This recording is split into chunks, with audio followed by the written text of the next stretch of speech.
Hello, everyone. Myself, Dr. Akshay Kumar, and I welcome you all in my new session uh, that is Kashyap Samhita. तो आज हम सबसे पहले ये समझेंगे कि काश्यप संहिता कितनी इम्पोर्टेंट है। काश्यप संहिता AIA PGT में कितनी हमें पढ़नी पड़ती है, कितनी सी सफिशेंट है, कितना सा सिलेबस है, कौन से क्वेश्चन जो हैं वो ज़्यादा स्कोरिंग है, कहाँ से हमें न्यूमेरिकल करने हैं और कितना सा हमें पढ़ना है। बहुत सारे स्टूडेंट्स ऐसे हैं जो पूरी की पूरी काश्यप संहिता उठा के पढ़ने लग जाते हैं। तो हमें सबसे पहले ये भी समझना है इस क्लास में कि हमें कितनी सी काश्यप संहिता पढ़नी है, क्यों पढ़नी है, कितने क्वेश्चन आते हैं और कैसे पढ़नी है। ये सारी चीज़ें हम आज के इस डेमो सेशन में पढ़ेंगे और हम इस हमारी पूरी सीरीज में 8 से 10 लेक्चर्स होंगे। 1 आवर का एक लेक्चर होगा।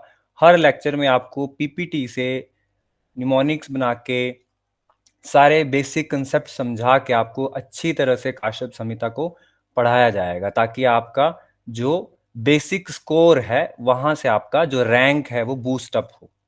ठीक है, तो आज के सेशन में हम शुरू करेंगे। सबसे पहला जो टॉपिक हमारा ये है कि काश्यप संहिता क्यों पढ़नी है और कितनी पढ़नी है। सो हमने सबसे पहले तो ये डिस्कस करना है कि काश्यप संहिता ऑन एन एवरेज कितने क्वेश्चन 2017 से लेकर 2023 तक पूछे जा रहे हैं। 2017 से लेकर 23 तक क्यों इंपॉर्टेंट है? बिकॉज 2017 से हमारा AIA PGT शुरू हुआ है और वहां से लेकर 2023 तक 6 साल तक AIA PGT का जो एग्जाम पैटर्न है वो एक फिक्स पैटर्न है। तो हमने ऑन एन एवरेज ये नोटिस किया है कि हर साल लगभग 6 से 8 क्वेश्चन काश्यप संहिता के हर एग्जाम में, हर साल AIA PGT के एग्जाम में पूछे जा रहे हैं। काश्यप संहिता प्लस बाल रोग अगर दोनों को मिला दिए जाए तो 10 से 12 क्वेश्चन हो जाते हैं, जिसमें कुछ मॉडर्न कंसेप्ट भी हैं जो बाल रोग का जो मॉडर्न वाला हिस्सा है वहां से भी पूछे जाते हैं। ठीक है, तो आज के सेशन में हम शुरू करेंगे कि काश्यप संहिता हम इस पूरी सीरीज में क्या क्या पढ़ने वाले हैं। ठीक है, डॉक्टर साहब नेक्स्ट स्लाइड आप करिए। Next slide. सबसे पहले हम यहाँ पे देखते हैं कि वाई काश्यप संहिता, हमें क्यों पढ़नी है काश्यप संहिता और हाउ मच इज सफिशिएंट, कितनी सी पढ़नी है। अगर हम पिछले 6-7 सालों का अगर हम क्राइटेरिया देखें तो 2017 में 7 क्वेश्चन पूछे गए हैं, 2018 में 6 क्वेश्चन, 19 में 8 क्वेश्चन, 20 में 5 क्वेश्चन, 2021 में 8 क्वेश्चन, फिर 2022 में 4 क्वेश्चन और 2023 जो लेटेस्ट एग्जाम हुआ था वहां पे काश्यप संहिता से 5 क्वेश्चन पूछे गए थे। तो सबसे पहला तो यही इंपॉर्टेंट है कि अगर हम इसकी एवरेज मान के चलें तो 6 से 8 क्वेश्चन सिर्फ काश्यप संहिता से पूछे जा रहे हैं। तो माइनर संहिता में सबसे इंपॉर्टेंट जो संहिता हमारी हो जाती है वो काश्यप संहिता हो जाती है। कुछ एक एग्जांपल हम देखेंगे नेक्स्ट स्लाइड में कि कौन कौन से क्वेश्चन पूछे जाते हैं, किस टाइप के क्वेश्चन काश्यप संहिता में पूछे जा रहे हैं। ठीक है, सबसे पहले जैसे हम कुछ एग्जाम्पल देखते हैं। जैसे आचार्य काश्यप मत अनुसार गर्भिणी किस मास में कृश होती है। अभी आपको ये याद नहीं करना है, अभी जस्ट हम एक एग्जाम्पल्स देख रहे हैं यहाँ पे बहुत सारे कि किस टाइप के क्वेश्चन पूछे जाते हैं। तो पहला प्रश्न ये था जो जो गर्भिणी का मासानुमासिक क्रम था वहां से पूछा था कि आचार्य काश्यप मत अनुसार गर्भिणी किस मंथ में कृश होती है। आंसर था 5th मंथ। दूसरा प्रश्न है काश्यप संहिता के अनुसार ग्रीष्म ऋतु एवं कफज विकारों में किस धूप का प्रयोग किया जाता है। तो उसका आंसर था वारुण धूप। नेक्स्ट क्वेश्चन है आचार्य काश्यप मत अनुसार अभ्यांतर स्नेहपान, जो हम स्नेह अध्याय में पढ़ेंगे कि अभ्यांतर स्नेहपान में श्रेष्ठ अनुपान क्या माना गया है। आचार्य काश्यप मत अनुसार उष्ण जल जो है वो श्रेष्ठ अनुपान माना गया है। आचार्य चरक भी जब हम चरक संहिता भी पढ़ते हैं वहां पे भी हमने यही देखा है कि आचार्य चरक ने भी कहा है कि जब आपके पास कुछ नहीं है तो आपने उष्ण जल तो हमेशा हर स्नेह के बाद आपने अनुपान के रूप में लेना है। उसी को आचार्य काश्यप ने श्रेष्ठ बोल दिया। नेक्स्ट क्वेश्चन की बहुत आसान सा प्रश्न था। आचार्य काश्यप के अनुसार हानव्य क्या है। हानव्य एक दंत का प्रकार है। ये सिंपल क्वेश्चन था। हनब्बे क्या है? हनब्बे एक प्रकार का दंत है। नेक्स्ट क्वेश्चन, काश्यप संहिता के अनुसार घृतपान किस व्याधि की आद्य चिकित्सा है? आद्य चिकित्सा का मतलब फर्स्ट एड या फर्स्ट ट्रीटमेंट। तो आंसर था स्तन कीलक। स्तन कीलक एक व्याधि है और उसकी आद्य चिकित्सा यानी प्रथम जो चिकित्सा है वो है घृतपान। तो इस टाइप के जो क्वेश्चन है वो पूछे जा रहे हैं लगातार पिछले 6 से 7 सालों से एआईएपीजीटी में। इसी प्रकार के जो क्वेश्चन है वो पूछे जा रहे हैं। ठीक है, अब यहां पे ये स्लाइड आई थिंक शो नहीं हो रही है, लेकिन पॉइंट ये है कि यहां पे ये है कि कौन कौन सा जो है वो स्कोरिंग एरिया है काश्यप संहिता में, क्या क्या स्कोरिंग एरिया है। यहां पे ये शो नहीं हो रहा है, आपने ये नोट डाउन करना है क्या है स्कोरिंग एरिया। तो पहला पॉइंट तो ये है कि जब हम एक जनरल इंट्रोडक्शन पढ़ेंगे काश्यप संहिता की, वो एक स्कोरिंग है कि काश्यप संहिता के आद्य उपदेष्टा कौन है, तंत्रकर्ता कौन है, काश्यप संहिता में वैशिष्ट्य क्या है, कि क्या ऐसा है जो सिर्फ आचार्य काश्यप ने ही दिया है। पहला पॉइंट वो है general introduction and important points about Kashyap Samhita. 1 से 2 प्रश्न वहां से पूछे जाते हैं। दूसरा, अगर हम और डिटेल में अंदर जाएंगे कि बुक के अंदर हमें पढ़ना क्या क्या है, तो सूत्र स्थान सबसे इंपॉर्टेंट है। ठीक है, सूत्र स्थान जो है वो सबसे इंपॉर्टेंट है। सेकंड पॉइंट आपने नोट डाउन करना, ये अभी स्लाइड में नहीं आ रहा है। ठीक है, तीसरा पॉइंट, सूत्र स्थान में भी एक बहुत इंपॉर्टेंट अध्याय है, दैट इज वेदना अध्याय। वो भी इंपॉर्टेंट है, उसमें से हमेशा एक प्रश्न पूछा जाता है। 2023 में भी वहां से डायरेक्ट प्रश्न पूछा गया था। ठीक है, नेक्स्ट पॉइंट आपने नोट डाउन करना है, शारीर स्थान से हमेशा क्वेश्चन पूछा जाता है। जैसा कि अभी पीछे हमने जो गर्भिणी वाला प्रश्न पूछा जो देखा, वो भी शारीर स्थान से आया था, तो वहां से भी पूछा जाता है। नेक्स्ट पॉइंट है कि कल्प और सिद्धि स्थान से भी प्रश्न पूछे जाते हैं। और सबसे इंपॉर्टेंट जो आता है वो आता है काश्यप संहिता में खिल स्थान, क्योंकि मैक्सिमम जो बाल रोग है वो वहां से एक्सट्रैक्ट किया गया है। अब हमें बस पेपर का पैटर्न समझना, हमें ऐसा नहीं करना है कि पूरी काश्यप संहिता उठा ली और सारा ही सूत्र स्थान पढ़ना शुरू कर दिया या सारा शारीर स्थान पढ़ना शुरू कर दिया। हमने बस देखना है, पेपर का पैटर्न देखना है कि कहां से क्वेश्चन पूछे जा रहे हैं। अगर 8 क्वेश्चन, हमने हमेशा टारगेट करना है कि हमारे 8 में से 6 प्रश्न जो हैं वो बिल्कुल ठीक हो जाएं। अगर हम 8 में से 8 ठीक करना चाहते हैं तो हमें पूरी काश्यप संहिता पढ़नी पड़ेगी, and that is not smart study. हमें बस टारगेट करना है कि हमारे 8 में से 6 क्वेश्चन जो है वो बिल्कुल ठीक हो जाएं, बिल्कुल मिनिमम टाइम पीरियड में। ठीक है, तो उसके लिए फिर हमें जो पूरी काश्यप संहिता है उसको नहीं पढ़ना है, कुछ जो इंपॉर्टेंट जो सबसे ज्यादा स्कोरिंग एरिया है वहां से पढ़ना है और पेपर का पैटर्न देखना है। तो पेपर पैटर्न में हम देखते हैं कि काश्यप संहिता में 2 चीजें आती हैं, वन इज स्त्री रोग, वहां से प्रश्न पूछते हैं, और सेकंड इज बाल रोग, तो वहां से भी प्रश्न बनते हैं। तो इंपॉर्टेंट पॉइंट यही है कि सूत्र स्थान, उसमें भी स्पेसिफिकली वेदनाध्याय, शारीर स्थान, कल्प स्थान, खिल स्थान, ये सबसे पहले पढ़ने हैं हमने, ताकि हमारा जो है वो 8 में से 6 क्वेश्चन बिल्कुल करेक्ट हो जाए। उसके बाद हम बाद के सेशन में हम बाकी जो स्थान बचते हैं उनमें भी एक नजर मारेंगे, और हम 8 से 10 सेशन में ही पूरी काश्यप संहिता जो है उसको समराइज कर देंगे, ताकि आप 8 से 10 घंटे में ही पूरी काश्यप संहिता अच्छे से समझें, उसको याद करें। ठीक है, और पेपर में मैक्सिमम स्कोर करें। डोंट गो फॉर कि हमने पूरी ही काश्यप संहिता पढ़नी है और हमने 8 में से 8 क्वेश्चन ठीक करने हैं। उस चक्कर में हम इतना टाइम दे देंगे काश्यप संहिता में कि हमारी जो मेजर संहिताएं हैं, जो चरक संहिता है, सुश्रुत संहिता है, वो पीछे रह जाएगी। ठीक है, तो ये तो हो गया हमारा कि स्कोरिंग एरिया क्या है काश्यप संहिता। डॉक्टर साहब पीछे एक स्लाइड पीछे करेंगे। ठीक है, स्कोरिंग एरिया के बाद जो नेक्स्ट स्लाइड है उस पे आते हैं हम। स्कोरिंग एरिया के बाद काश्यप संहिता के परिचय पे। ठीक है, तो परिचय में जनरल इंट्रोडक्शन है, यहां से भी जो है वो, जैसे मैंने बोल दिया कि जनरल इंट्रोडक्शन से भी हमेशा क्वेश्चन जो है वो पूछे जाते हैं। ठीक है, तो जो पहला क्वेश्चन आप बिल्कुल सामने स्क्रीन पे देख रहे हैं, बीएचयू एग्जाम में 2007 में पूछा गया है। क्या क्वेश्चन था कि क्या पर्याय है, काश्यप संहिता का पर्याय क्या है। तो पर्याय में इसको कहते हैं बाल भाषित। बाल मतलब बाल रोग, हमने बस उसी से ध्यान रखना है कि बाल रोग वाला ज्यादा इंपॉर्टेंट है आचार्य काश्यप का। आचार्य काश्यप जो थे वो बाल रोग विशेषज्ञ थे। तो बाल भाषित या इसका दूसरा नाम है वृद्ध जीवक तंत्र, क्योंकि वृद्ध जीवक जी ने लिखा है तो वृद्ध जीवक तंत्र, ऐसा हम इसको याद रखेंगे। और आप बिल्कुल सामने देख रहे हैं कि ये 2007 में पूछा गया है। और आप आयुर्वेद का जितने भी एग्जाम होते हैं उसमें भी एक चीज आप हमेशा ध्यान रखेंगे कि पेपर में क्वेश्चन जो है वो रिपीट बहुत ज्यादा होते हैं, रिपीट पैटर्न बहुत ज्यादा फॉलो किया जाता है आयुर्वेद में, क्योंकि उतना जितने ऐसे प्रिंसिपल्स हैं वही हैं, वहां से कुछ हम नया नहीं क्रिएट कर सकते। तो जितने भी एग्जाम हुए हैं वहीं से बार बार क्वेश्चन रिपीट होते हैं।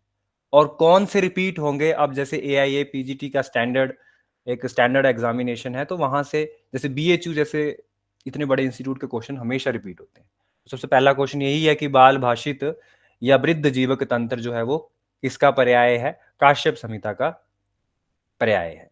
कौमार भृत्य के पितामह किसे माना जाता है, आचार्य काश्यप को ही माना जाएगा। बाल रोग विशेषज्ञ थे तो वो उन्हीं को हम पितामह मानते हैं।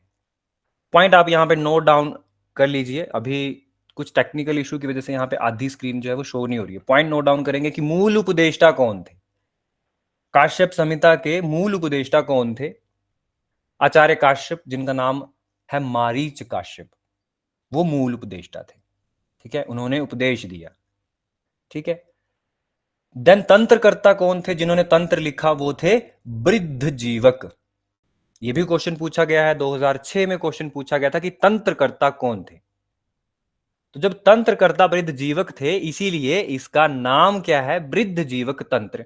जो क्वेश्चन 2006 में पूछा गया वही रिपीट हो गया 2007 में, थोड़ा सा चेंज कर दिया कि वृद्ध जीवक तंत्र जो है वो किस का पर्याय है। ठीक है, तो ये आप ध्यान रखेंगे कि तंत्रकर्ता जो है वो वृद्ध जीवक है, इसीलिए ये 2006 में पूछा गया। आपने ये भी नोट करना है कि कब पूछा गया है, इससे आप बिल्कुल अटेंटिव हो जाएंगे कि हाँ ये जो प्रश्न है ये पूछा जाता है, इस टाइप के क्वेश्चन आते हैं। 2007 में यही रिपीट हुआ। नेक्स्ट, तंत्रकर्ता के बाद प्रतिसंस्कर्ता कौन थे, वात्स्य। आप नोट डाउन कर लो नोटबुक में, वात्स्य। ये भी क्वेश्चन पूछा गया था NIA 2004 में, ये भी प्रश्न पूछा गया है। तो जनरल इंट्रोडक्शन से कितने क्वेश्चन बन रहे हैं ये भी हम देख रहे हैं कि जनरल इंट्रोडक्शन से भी बहुत इंपॉर्टेंट क्वेश्चन बनते हैं काश्यप संहिता में। डीप क्वेश्चन भी पूछा जाता है कि आपको कितना नॉलेज है किसी संहिता के बारे में। ठीक है, नेक्स्ट स्लाइड में, नेक्स्ट स्लाइड करो डॉक्टर। ठीक है, तो परिचय में हमने और थोड़ा सा और डिटेल भी हम जाएंगे। तो वर्तमान काश्यप संहिता का जो काल है वो क्या है, 10वीं से 12वीं सदी। ठीक है, 10वीं से 12वीं सदी। काश्यप, पूरे काश्यप संहिता या काश्यप तंत्र में कुल स्थान कितने हैं, टोटल स्थान देखो 8 स्थान माने जाते हैं। एक स्थान बाद में ऐड किया गया, खिल स्थान, जिसमें 80 अध्याय हैं। और जो इंपॉर्टेंट है बाल रोग के पॉइंट ऑफ व्यू से, ये बहुत इंपॉर्टेंट है, खिल स्थान। जो मैंने इंपॉर्टेंट पॉइंट आपको ऐड कराए थे वहां पे मैंने खिल स्थान बताया कि खिल स्थान हमें पढ़ना ही पड़ेगा, हम इसको नहीं छोड़ सकते। 8 में से 3 से 4 क्वेश्चन खिल स्थान से आते हैं। तो अब इसमें भी डाउट होता है कि अगर टोटल पहले जो स्थान थे वो 8 थे, तो खिल स्थान बाद में ऐड किया गया, तो आंसर क्या होगा। जब आपसे पूछा जाएगा कि कुल स्थान कितने थे, ये क्वेश्चन 2016 में भी पूछा गया है। ठीक है, महाराष्ट्र के PG एग्जाम में पूछा गया कि कुल स्थान कितने थे, तो आपने 8+1, क्योंकि अभी जो आपसे टोटल स्थान पूछे जाएंगे उसमें आप खिल स्थान को छोड़ नहीं सकते, क्योंकि वही जो स्थान है वो हम सबसे ज्यादा यूज कर रहे हैं आज मीडिया में। तो इसीलिए अगर आपसे कुल स्थान पूछे जाएंगे तो 9 बताना है। ठीक है, कुल स्थान है हमारे 9, और काल जो है वो 10वीं से 12वीं सदी, तो 9 10 12। ठीक है, 8 9 10 12 ऐसे याद रखेंगे। 8 मतलब पहले स्थान 8 थे, फिर एक और स्थान ऐड हुआ, खिल स्थान। ठीक है, और खिल स्थान बच्चों के लिए ऐड किया गया, स्पेशली बच्चों के लिए ऐड किया गया, तो टोटल 9 हो गए। और फिर 10वीं से 12वीं सदी इसका काल था। खिल स्थान में टोटल अध्याय कितने हैं, टोटल अध्याय हैं 80 अध्याय। ठीक है, अभी अभी भी 80 के 80 अध्याय जो है वो हमें नहीं मिलते हैं। अभी भी 80 में से केवल 25 अध्याय ही हमें प्राप्त होते हैं। तो ये जनरल इंट्रोडक्शन है, यहाँ भी हम थोड़ा और डीप जाएंगे जब हम सेशन शुरू करेंगे। लेकिन अभी एक डेमो सेशन में हम बस यही पढ़ेंगे कि हम पढ़ने क्या वाले हैं। नेक्स्ट सेशंस में हम पढ़ने क्या वाले हैं। Next slide doctor. तो हम यहाँ पे देख रहे हैं कि परिचय से बहुत सारे प्रश्न पूछे जाते हैं। नेक्स्ट पॉइंट है कि काश्यप संहिता में काश्यप काश्यप जो आचार्य काश्यप हैं उनके लिए बहुत अलग अलग शब्द भी यूज किए गए हैं। ठीक है, अब इसका मतलब ये नहीं है कि वो कोई अलग आचार्य है। क्या क्या नाम यूज किए गए, जैसे वृद्ध काश्यप यूज किया गया वर्ड, मारीच काश्यप यूज किया गया वर्ड, स्थविर यूज किया गया वर्ड, भिषक वर्ग इत्यादि, इन सभी शब्दों का प्रयोग किया गया है। हालांकि इस टाइप के क्वेश्चन अब रिपीट नहीं होते हैं, लेकिन फिर भी हमें एक रीडिंग ऐसी स्टेटमेंट्स को भी देनी है जहां से रेयर चांसेस है क्वेश्चन पूछने के, लेकिन आ सकते हैं। काश्यप संहिता की जो विषय वस्तु का मतलब जहां पे सारे ही अध्यायों के बारे में कहा गया है, जैसे चरक संहिता में सूत्र स्थान के 30वें अध्याय में कहा गया है, अष्टांग हृदय जब हम पढ़ते हैं तो पहले ही चैप्टर में है। तो जो विषय वस्तु जो है वो कल्प स्थान के अंतिम अध्याय में है, और आयुर्वेद अवतरण का वर्णन जो है वो विमान स्थान में किया गया है। अब क्वेश्चन ये आता है कि क्या इस टाइप के क्वेश्चन पूछे जाते हैं?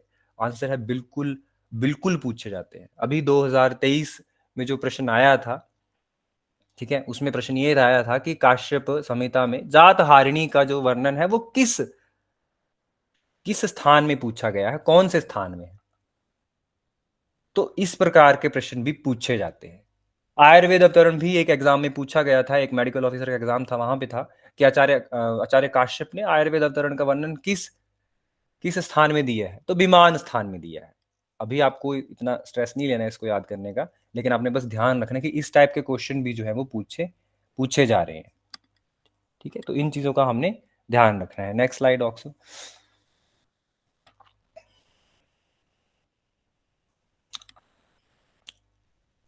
नेक्स्ट आयुर्वेद अवतरण, जैसा हमने बोल दिया कि आयुर्वेद अवतरण का जो वर्णन है वो विमान स्थान में है। ठीक है, अब आधी स्लाइड्स में नहीं हमें शो हो रही है। ठीक है, जहाँ जहाँ टेबल है वो इस पीपीटी में शो नहीं हो रहा है, लेकिन जो एग्जैक्टली जो क्लासेस होंगी वो ऐप में होंगी, और वहाँ पे आपको बिल्कुल पीपीटी, हर एक पीपीटी को एग्जैक्टली पढ़ाया जाएगा, और आफ्टर द क्लास आपको वो पीपीटी प्रोवाइड कराई जाएगी। डॉक्टर साहब नेक्स्ट स्लाइड कर दो, ये बिल्कुल शो नहीं हो रही है। ठीक है, अब यहाँ पे आते हैं। अब नेक्स्ट जो टॉपिक है वो है कि कौमार भृत्य विषयक ग्रंथ कौन कौन से हैं। एक जनरल इंट्रोडक्शन हमने ध्यान रखनी है। प्रवर्तक ग्रंथ, बंधन तंत्र, हिरण्याक्ष तंत्र, योग सुधा निधि, बाल चिकित्सामृत, ऐसे बहुत सारे ग्रंथ जो हैं वो अभी अवेलेबल है। लेकिन क्वेश्चन ये है कि क्या ग्रंथों के नाम पूछे जाते हैं कि ये ग्रंथ किस संहिता से संबंधित है?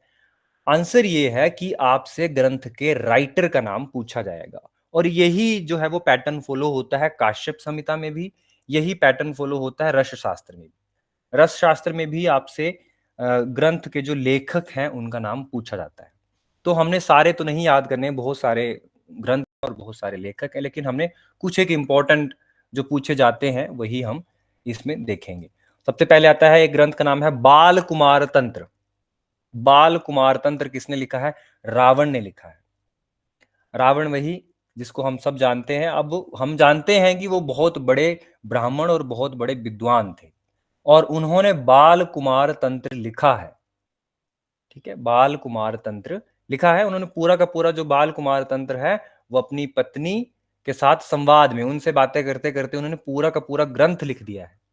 ये आपको कहानी इसीलिए सुनाएगी ताकि आपको बिल्कुल ध्यान रहे कि रावण ने अपनी पत्नी के साथ संवाद में पूरा का पूरा बाल कुमार तंत्र लिखा है।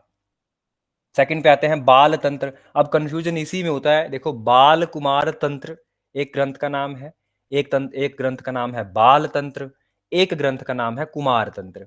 इन दोनों को मिला के ऊपर बनाया गया है बाल कुमार तंत्र। तो कंफ्यूजन इसमें होता है कि ये किसने लिखे हैं। तो सबसे पहला तो हमें बाल कुमार तंत्र ये रावण ने लिखा है। बाल तंत्र, बाल तंत्र के रचयिता है कल्याण वैद्य। ठीक है, कल्याण वैद्य। याद कैसे होगा? तो यहां पे छोटी सी ट्रिक हमने यहां पे लिखी है कि बाल कल्याण विभाग, आप सबने सुना होगा आपके स्वास्थ्य मंत्रालय में बाल कल्याण विभाग होता है। ठीक है, एक बाल कल्याण, महिला एवं बाल कल्याण विभाग, तो उसमें बाल कल्याण हमने ध्यान रखना है कि केवल बाल तंत्र जो है वो कल्याण वैद्य ने लिखा है, बाल कुमार तंत्र रावण ने लिखा है और बाल तंत्र जो है वो कल्याण वैद्य ने लिखा है। बस इतना हमने ध्यान रखना है। फिर कुमार तंत्र किसने लिखा है? कुमार तंत्र यामिनी भूषण जी ने लिखा है। ठीक है। बाल वैद्य किसने लिखा है? डॉक्टर वीवी आठवले, नाम है इनका बीबी आठवले, राइटर का नाम है। तो इसमें हमने 8 शब्द ध्यान रखना है। ठीक है। 8 शब्द से हम ये भी ध्यान रख सकते हैं कि भाई डॉक्टर बीबी आठवले ने एक बुक लिखी है जो बच्चों के लिए है, बाल वैद्य, 8 साल के बच्चों के लिए है। 8 शब्द से हमने पीछे ये भी याद रखा कि टोटल जो है वो स्थान जो है वो पहले 8 थे, अब 9 हो गए। तो 8 बल्ले 8 शब्द से याद रखेंगे। कुमार तंत्र समुच्चय, इसके राइटर कौन है? पंडित रमानाथ द्विवेदी। ठीक है। और एक बिल्कुल लेटेस्ट बुक आई है, चाइल्ड हेल्थ केयरिंग आयुर्वेदा, जो कि डॉक्टर अरुण कुमार ने लिखी है। तो ये कुछ राइटर्स हैं, कुछ ग्रंथ हैं जो कि जर्नल इंट्रोडक्शन में ही आते हैं। ठीक है। अगर टॉपिक की बात करें तो ये जर्नल इंट्रोडक्शन में ही आते हैं। आपसे जर्नल इंट्रोडक्शन या जनरल नॉलेज के तौर पे पूछ लिया जाएगा कि इस ग्रंथ के रचयिता कौन है। ठीक है। टॉक सब नेक्स्ट स्लाइड करो।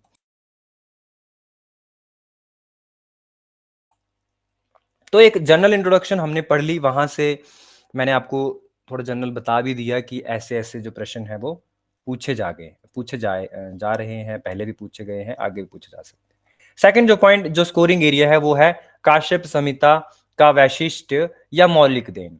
मतलब क्या है कि सिर्फ काश्यप संहिता में ही जो हमें मिलता है या बेसिकली वहीं से ओरिजिनेट हुआ है, वहां से भी डायरेक्ट क्वेश्चन पूछे जाते हैं। क्या मतलब है समझते हैं। सबसे पहले कि आयुर्वेद को पंचम वेद किसने माना? 4 वेद के बाद 5वां वेद सबसे इंपॉर्टेंट वेद माना गया आयुर्वेद को, ये किसने माना है? तो ये काश्यप संहिता में बताया गया है, या आचार्य काश्यप ने माना है। और ये प्रश्न बहुत बार मेडिकल ऑफिसर एग्जाम्स में डायरेक्टली पूछा जाता है कि आयुर्वेद को पंचम वेद किसने माना? तो आचार्य काश्यप ने माना। फिर नेक्स्ट जो इंपॉर्टेंट है वो भी डायरेक्ट क्वेश्चन, जैसे अभी 2023 में ही क्वेश्चन आया था, क्या? लेहन कर्म। लेहन कर्म जैसे बहुत सारे जो हमारे लेहन योग्य मेडिसिन हैं, क्योंकि बच्चे जो होते हैं वो टैबलेट्स नहीं खा सकते, चूर्ण नहीं खा सकते, क्वाथ नहीं पी सकते, तो उनको जो मेडिसिन जो है वो लेहन के तौर पर यूज की गई। तो लेहन कर्म, फक रोग की चिकित्सा, जात हारिणी, जैसे 2023 में यही क्वेश्चन आया था कि आचार्य काश्यप मत अनुसार जात हारिणी का वर्णन कौन से स्थान में मिलता है? तो जात हारिणी का वर्णन किसने सबसे प्रथम किया, यह भी प्रश्न पूछा जा सकता है। तो जात हारिणी का वर्णन जो है वो केवल हमें काश्यप संहिता में मिलता है। फल प्राशन संस्कार, अन्न प्राशन भी होता है, ठीक है, स्वर्ण प्राशन भी होता है, एक फल प्राशन होता है, वो भी आचार्य काश्यप ने बताया। धूप कल्प, धूप कल्प जैसे हमने पीछे वारुण धूप की बात की, वो भी प्रश्न पूछा गया है। तो धूप कल्प, ये सब के सब जो टॉपिक है वो केवल हमें काश्यप संहिता में मिलते हैं। तो ये उनकी मौलिक देन है।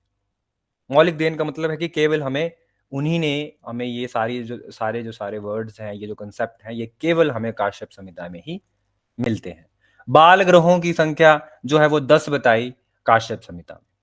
ठीक है, 10 के 10 बाल ग्रहों के लक्षण, उनकी चिकित्सा, ये सब हमें काश्यप संहिता में मिलते हैं और हमें वहां हम आगे भी अपने सेशंस में इनको हम आगे पढ़ेंगे। तो ये इंपॉर्टेंट पॉइंट है, आपने इन पे ध्यान देना है। हमको इन डिटेल में इस पूरी सीरीज में हम ये सारी चीजें पढ़ेंगे। डॉक्टर साहब नेक्स्ट नेक्स्ट स्लाइड। फिर थोड़ा सा हम डीप जाते हैं। आपने पहले भी पढ़ा होगा, दोबारा से रिवाइज हो जाएगा। एक पॉइंट है कि चूर्ण और अभिशब, दो नई कल्पनाएं, जो पंचविध कषाय कल्पनाएं हम पढ़ते हैं कि आचार्य चरक ने पंचविध कषाय कल्पनाएं दी, तो उसमें चूर्ण और अभिशब, ये दो नई कल्पनाएं, ये इनको मिला के सप्तविध कषाय कल्पना किसने मानी? आचार्य काश्यप ने। ठीक है। तो एक ट्रिक होती है हमारे पास, 5 6 7। 5 6 7 क्या है? आचार्य चरक की बात करें तो उन्होंने पंचविध कषाय कल्पना मानी। क्या माना उन्होंने? सोरस, कल्क, क्वाथ, शीत, फांट। ये तो हम पढ़ते आ रहे हैं, आप सबने मेजर संहिता कंप्लीट कर ली होगी या कर रहे होंगे, आपने ये बिल्कुल पढ़ा होगा। आचार्य चरक ने इस पंचविध कषाय कल्पना में एक शब्द दिया, दैट इज यथापूर्वम बलाधिक्यम, कि जो पहले बताया गया है वो ज्यादा बलवान है। कि अगर आप कोई भी मेडिसिन दोगे, अगर आप उसका स्वरस यूज करोगे तो ज्यादा बलवान होगी। कल्क यूज करोगे तो उससे थोड़ा कम बलवान होगा, क्वाथ यूज करोगे तो और कम होगा, और शीत यूज करोगे तो सबसे और कम होगा, और फांट तो सबसे कम इफेक्टिव होगा। इफेक्टिव मतलब उसकी पोटेंसी कम होगी, उसमें ड्रग पोटेंसी कम होगी। तो यथा पूर्वम बलाधिक्यम इन पांचों के लिए यूज किया गया आचार्य चरक द्वारा।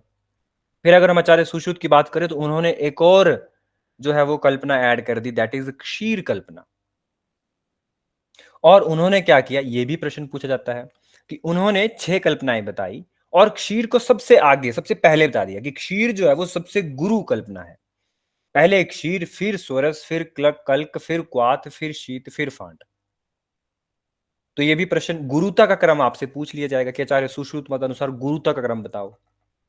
खैर हम आचार्य काश्यप पे आते हैं तो उन्होंने 2 ऐड कर दिए हैं, 5 वही हैं जो आचार्य चरक के हैं, और 2 उन्होंने अपने ऐड किए, वो थे चूर्ण एवं अभिशब।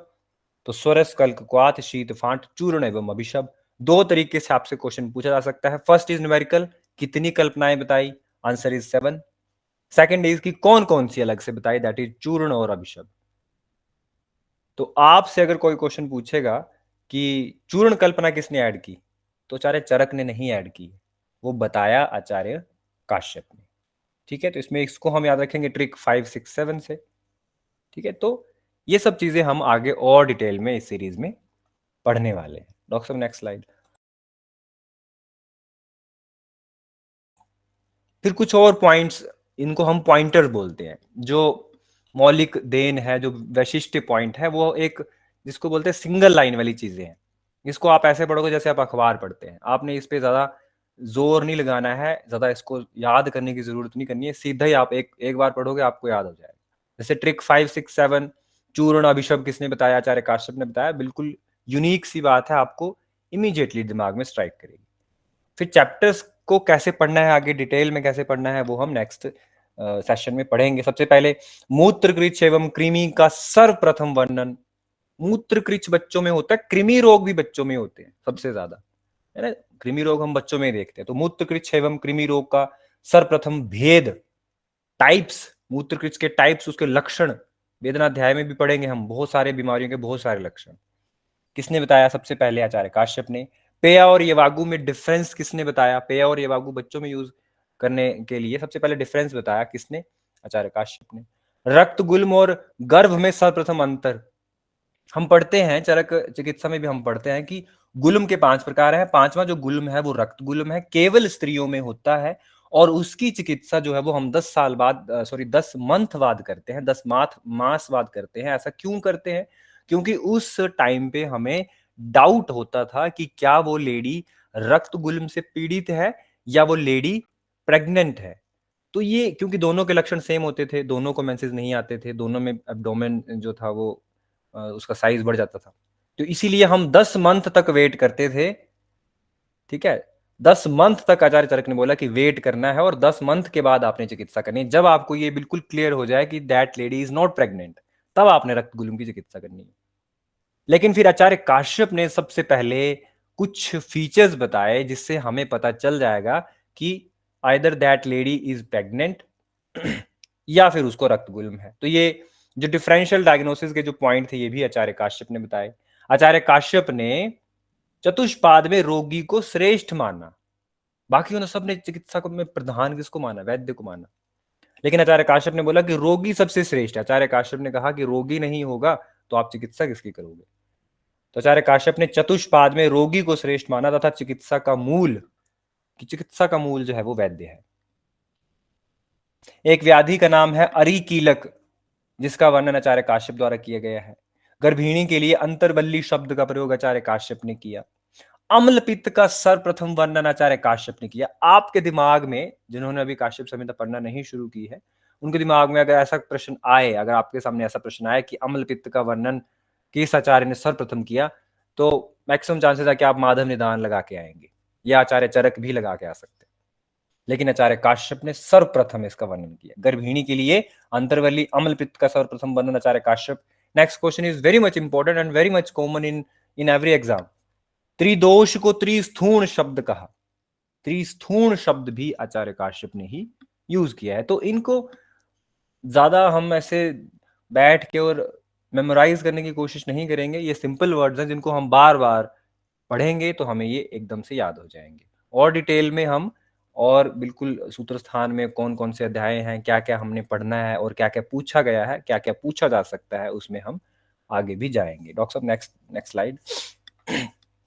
और कुछ पॉइंट्स हैं हमने बस जस्ट अभी रीड करने हैं कि 64 टाइप के, अभी यहाँ पे शो नहीं हो रहा, 64 टाइप के जो सूतिका या दुष्प्रजाता रोग जो है वो किसकी देन है। ठीक है, मौलिक देन आचार्य काश्यप की है। दंत जन्म एवं व्याधि वर्णन आचार्य काश्यप की मौलिक देन है। आप बिल्कुल जिसको बोलते हैं लिख के ले लो कि एक एक प्रश्न हमेशा हर साल दंत जन्म से हमेशा आता है। दंत उत्पत्ति अध्याय वाला, वहां से एक प्रश्न हमेशा आएगा 400%। योनिस्राव के वर्ण से शिशु के लिंग का अनुमान आचार्य काश्यप की मौलिक देन है कि विजाइनल डिस्चार्ज कैसा होगा, उस कलर से हम ये आइडिया लगाएंगे कि आइदर बेबी इज मेल और फीमेल और थर्ड जेंडर। ये भी आचार्य काश्यप ने कहा है। गर्भाशय की परिभाषा में कहा है कि जरायु नाम परिवीतम स गर्भाशय उच्यते। ये जो डेफिनेशन दी है गर्भाशय की, ये भी आचार्य काश्यप ने दी है। वेदना अध्याय जो कि सबसे इंपॉर्टेंट है। देखो बच्चे जो हैं, आप इसको इमेजिन कर सकते हैं कि ओपीडी में, अगर आप पीडिया की ओपीडी में है तो आप देखेंगे बच्चे सबसे ज्यादा रोते हैं और हमें पता नहीं होता है कि वो बच्चा क्योंकि बोल तो पाएगा नहीं, तो क्या उसको पेन एब्डोमेन है, उसको मूत्र कृच्छ है, उसको मूत्र अश्मरी है, ठीक है, वो क्यों वो रो रहा है ये हमें पता नहीं होता है। तो कुछ लक्षण बताए हैं वो वेदना अध्याय में कि कौन सी वेदना के कैसे लक्षण होंगे, कौन सी व्याधि के कैसे लक्षण होंगे। एक प्रश्न वेदना अध्याय से भी 100% श्योर होता है। हमेशा एक प्रश्न आपको लक्षण दे दिया जाएगा, आपसे पूछा जाएगा किस व्याधि का लक्षण है। वेदना अध्याय है। लशुन कल्प है। शतपुष्पा शतावरी कल्प, वहां से भी एक घृत या ऐसा प्रश्न आ जाता है। संवर्धन घृत, जैसे 2023 में पूछा गया था, संवर्धन घृत से रिलेटेड क्वेश्चन था, तो डायरेक्ट क्वेश्चन यहां से आते हैं। स्तन कीलक, जैसा मैंने आपको पहले भी बता दिया, स्तन कीलक का प्रश्न आया हुआ था। स्तन कीलक का आद्य उपक्रम है घृतपान। एवं पीत वज्रा का वर्णन आचार्य काश्यप की मौलिक देन है। तो जो जो आप यहाँ पे बिल्कुल ध्यान से देखेंगे कि जो आचार्य काश्यप की मौलिक देन है या केवल हमें काश्यप संहिता में मिलता है, वहां से ही क्वेश्चन पूछा जाता है। जो हमें चरक संहिता में मिल जाता है, जो सुश्रुत संहिता में मिल जाता है, वहां से क्वेश्चन नहीं आता है। जो मौलिक देन है, जो हमें काश्यप संहिता का जो वैशिष्ट है, वहीं से हमेशा क्वेश्चन आता है। औषध और भेषज में अंतर जो है वो सबसे पहले आचार्य काश्यप ने बताया। तो यहां से भी आप देख सकते हो वेदना अध्याय से हमेशा क्वेश्चन आता है। स्तन कीलक से क्वेश्चन पूछा गया है। ठीक है, शतावरी शतपुष्पा शतावरी कल्प से क्वेश्चन पूछा जाता है। सूतिका अध्याय से प्रश्न पूछा जाता है। दंत जन्म वाले अध्याय से प्रश्न पूछा जाता है। ठीक है, तो प्रश्न वहीं से पूछे जाते हैं जो काश्यप संहिता का वैशिष्ट है। पर वैशिष्ट क्या है पहले हमें वो भी पता होना चाहिए। फिर उस वैशिष्ट में और डिटेल में क्या बताया गया, वहां से भी प्रश्न पूछे जाते हैं। ठीक है, नेक्स्ट नेक्स्ट स्लाइड डॉक्टर। जैसे एग्जाम्पल के तौर पे, अभी हम कंप्लीटली तो नहीं पढ़ेंगे, लेकिन इस सेशन में हम बिल्कुल शॉर्ट शॉर्ट में पढ़ेंगे कि जैसे लेह अध्याय। लेह अध्याय में जैसे हमने बोला कि लेहन जो है वो बताया ही आचार्य काश्यप ने। तो यहां पे एक रेफरेंस पूछा जाता है बार बार, डिफरेंशियल डायग्नोस, क्योंकि सेम ही शब्द है, सेम ही स्टेटमेंट है, तो हम हमेशा कंफ्यूज होते हैं। क्या स्टेटमेंट है? स्टेटमेंट है कि सुख दुख ही बाला नाम दृश्यते लेहन आश्रम। कि बच्चों का जो सुख दुख है वो हमें लेहन कर्म के ऊपर ही डिपेंड करता है। ठीक है, लेहन कर्म अगर आप अच्छे से करोगे, चाहे मेडिसिन का करो, चाहे आप स्वर्ण प्राशन, ये सब लेहन के ऊपर ही डिपेंड करता है सुख दुख बच्चे का। कहां का रेफरेंस है? काश्यप संहिता सूत्र स्थान लेह अध्याय, प्रथम अध्याय का। दूसरा है सुख दुख ही बाला नाम धात्रिमूलम असंशयम। ये कहां का रेफरेंस है? काश्यप संहिता चिकित्सा स्थान का रेफरेंस। ठीक है, तो ऐसे जो स्टेटमेंट्स हैं, जो कंफ्यूजिंग स्टेटमेंट्स होती है, वही पूछ ली जाती है, बताओ ये कहां से पूछा गया है, क्या है। लेह अध्याय में और हम डिटेल में भी पढ़ेंगे कि गर्भिणी का जो आहार रस होता है, गर्भिणी एक प्रेग्नेंट लेडी, जो भी उसकी रस धातु बनती है, उसको फर्दर 3 भागों में शरीर जो है वो डिवाइड कर देता है। क्या करता है? पहला, मातृपुष्टि अर्थम, कि जो मदर है, पहले तो क्योंकि वो खाना खा रही है तो पहले खाना तो उसको चाहिए, रस धातु। जो खुद खाना खाएगा तो उसके लिए भी खाना चाहिए। तो गर्भिणी का जो आहार है वो 3 भागों में डिवाइड हो जाता है। पहला, स्वयं गर्भिणी के पोषण के लिए, दूसरा फिर उसके बेबी के लिए, ठीक है, गर्भ की पुष्टि के लिए, ठीक है। तो जब जब गर्भ जो है वो ज्यादा पुष्ट हो जाता है या ज्यादा डिमांड करने लगता है और गर्भिणी जो है वो कम आहार लेती है, तब गर्भिणी फिर कृश हो जाती है। 5th मंथ में ऐसा होता है, हमने पीछे पढ़ा है, प्रश्न पूछा गया है। और तीसरा जो भाग है वो है स्तन्य पुष्ट्यार्थम, ठीक है। तो ये तीनों जो हैं ये मतलब फर्दर सब डिविजन्स हैं जो कि गर्भिणी के आहार रस की सब डिवीजन है। तो ये सब चीजें हम लेह अध्याय में आगे पढ़ने वाले हैं, ठीक है। Next slide. प्रकृति के बारे में भी हम आगे पढ़ेंगे कि जैसे जैसे शब्द हमने पढ़ लिया कि भाई त्रिदोष के लिए शब्द त्रिस्थूण यूज किया गया। आचार्य काश्यप ने त्रिस्थूण शब्द यूज किया त्रिदोष के लिए। तो प्रकृति के बारे में आचार्य काश्यप कहते हैं, क्योंकि प्रकृति के बारे में बच्चों के जन्म के बाद जो प्रकृति बनती है, आचार्य काश्यप कहते हैं कि वात स्थूणा, पित्त स्थूणा, कफ स्थूणा। स्थूणा मतलब दोष, चाहे वात स्थूणा, चाहे पित्त स्थूणा, चाहे कफ स्थूणा, 3 प्रकार की जो प्रकृति होती है जिसमें एक ही दोष, जिसको हम कहते हैं ना एक दोषज प्रकृति, एक दोष प्रकोपित है ज्यादा, तो वो प्रकृति सदा आतुर होती है। उस प्रकार के जो बच्चे हैं, जो बालक हैं, वो हमेशा व्याधित रहते हैं। हमने ये स्टेटमेंट भी पढ़ी है, वातिकाद्या सदा आतुरा। ये फ्रीक्वेंटली आस्क्ड क्वेश्चन है कि सदा आतुर, आचार्य काश्यप ने 2018 में ये क्वेश्चन पूछा गया था कि सदा आतुर जो है वो कौन सी प्रकृति आचार्य काश्यप मत अनुसार है। तो जिसमें एक दोषज प्रकृति जो है, वात स्थूणा, पित्त स्थूणा, कफ स्थूणा। जो समदोषज प्रकृति है वो अरोगी होती है, वो हम सबको पता है कि अरोगी होती है, ठीक है। जात मात्र या सद्यो जात, जो अभी अभी जिसका जन्म हुआ, इस जात मात्र बालक हेतु औषधि की जो मात्रा है वो कितनी बताई गई है। बीएचयू 2012 में डायरेक्ट क्वेश्चन पूछा गया है, बिडंग फल प्रमाण, बिडंग फल प्रमाण बताइए, ठीक है।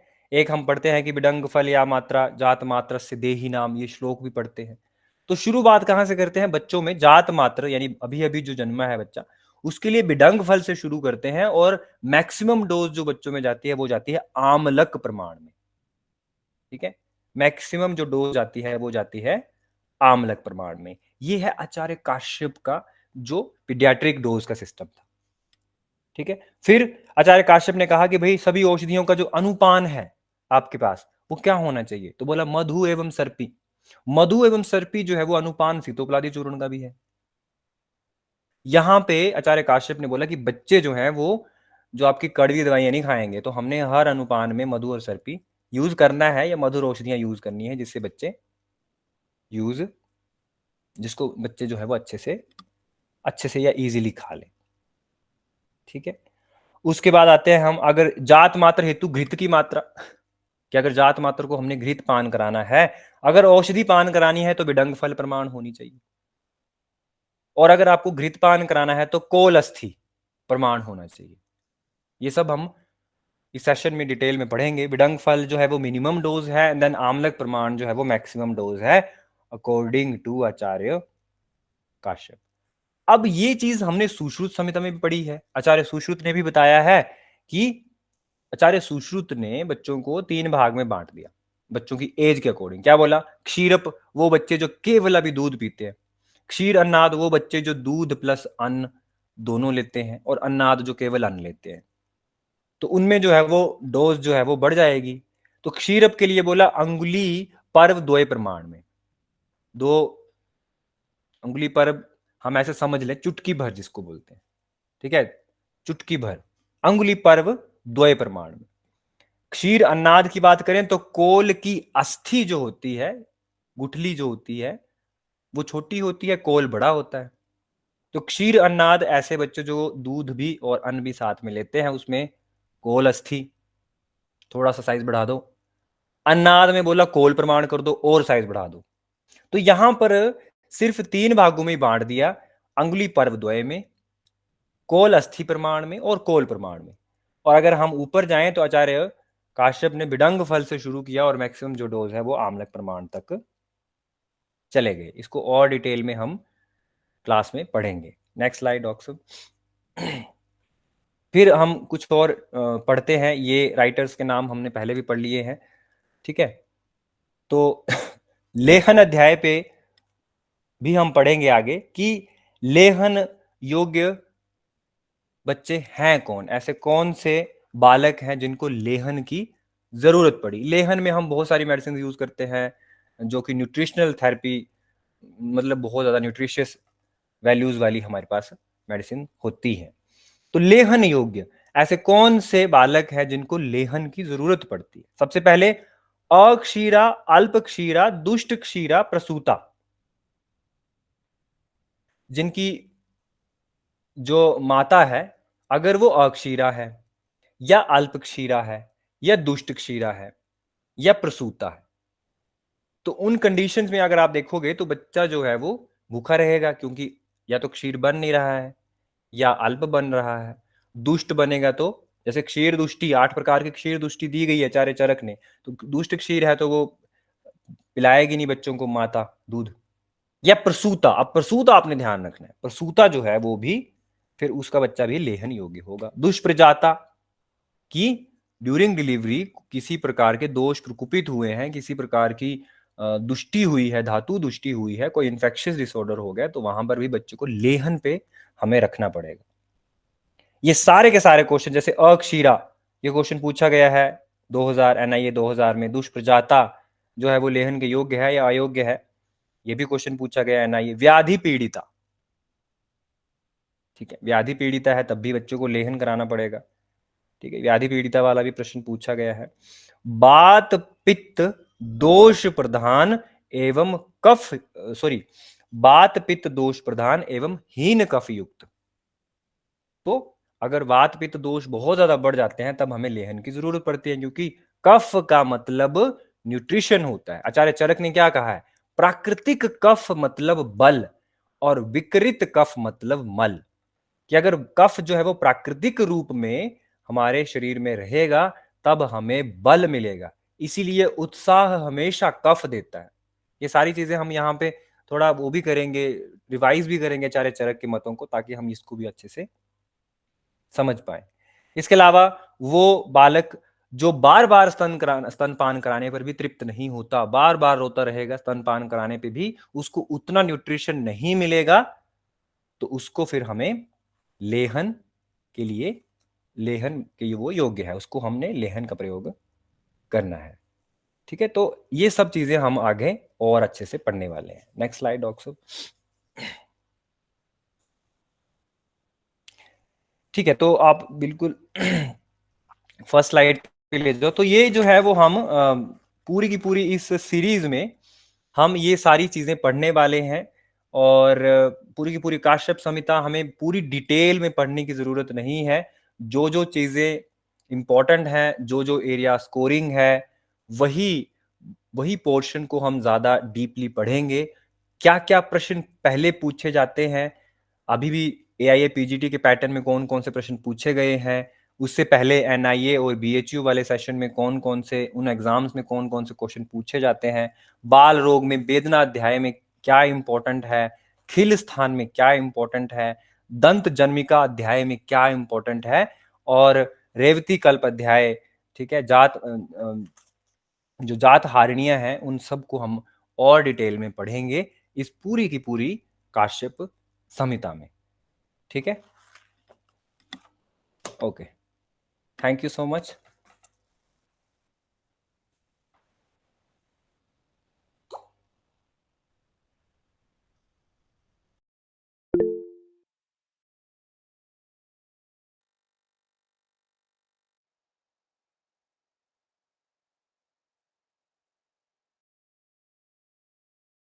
तो इस कोर्स को आपने ज्वाइन करना है अगर आपको ये डेमो सेशन आपको लगा है कि ये बहुत इफेक्टिव है और इससे हम अच्छे से हमारी काश्यप संहिता क्लियर हो जाएगी, तो ये आपने डायरेक्ट ऐप से बाय करना है। ये कोर्स बिल्कुल मिनिमम प्राइसेस पे आपको अवेलेबल है।